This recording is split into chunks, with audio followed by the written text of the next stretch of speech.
county tax evaluations. Let's talk about it. First things first, my name is Candace Lee Simmons, and I am on a mission to make Caldwell County the best place to live.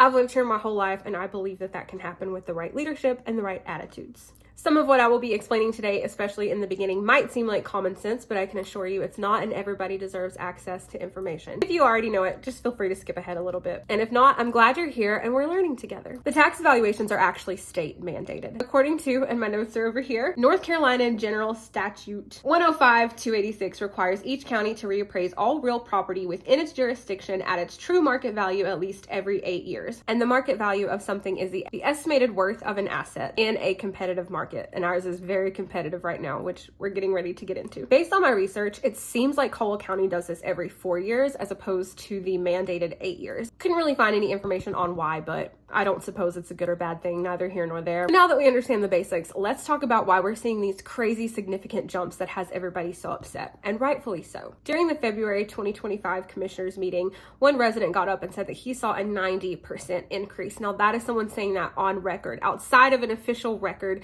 I've heard reports of their tax evaluations doubling. And there's a few reasons for that. Number one, it's a seller's market right now. The supply and demand, there is way more demand for housing than supply. And within that, there are even more factors fueling that. As of 2022, 40.5% of our workforce does not live in Caldwell County. That could be a separate video in and of itself. So essentially, we have all of these bigger factories coming into town, promising jobs, but they're not really hiring our residents. They're hiring outside of the county, meaning those people now need somewhere to live within the county. We can all argue on if that's a good thing or a bad thing at another time in another video. Today's about the tax evaluations. When you have that much expansive population growth trying to happen at one time, mixed with houses that are not in that great of condition, mixed with, land zoning that's not exactly fit for housing development, there's no sewer, no water, creates a perfect storm of now the houses that we do have are really valuable because everybody wants one. Caldwell County only has 2 months of open housing, meaning the rate at which people are moving in and buying houses, as opposed to the average 4 to 6 months. I don't know if that qualifies for the word crisis yet,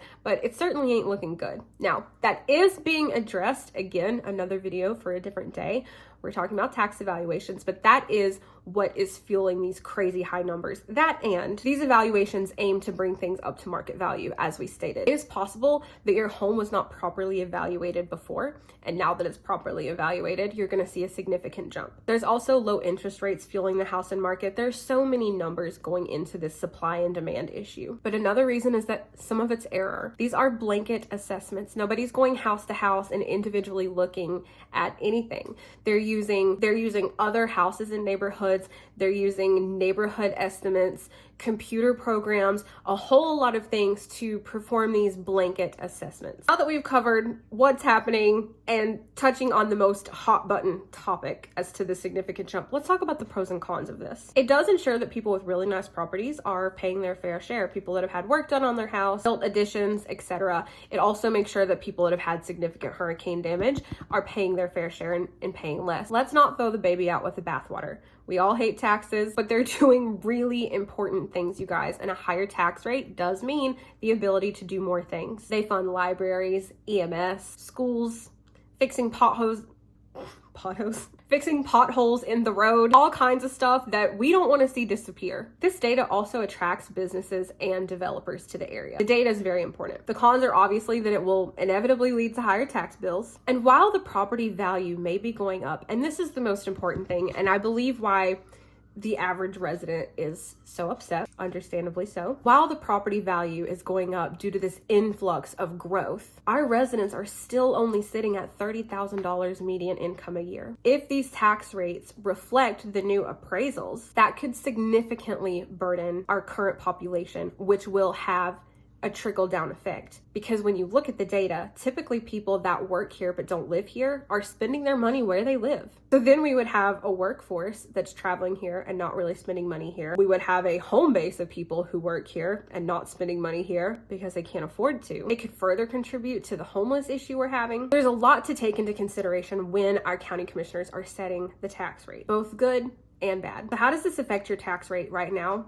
It doesn't. It's not going to affect your tax rate until June. So now that you know all this, what can you do? Knowledge is power. So there's a few more things I'd like to arm you with. The county commissioners are the ones responsible for setting the tax rates. Them and them alone get to decide where we go from here. You can appeal your evaluation. I know I've mentioned this before, but I encourage you to do it. I highly, highly encourage every single one of you to exercise your civic duty and show up to the county commissioners meetings.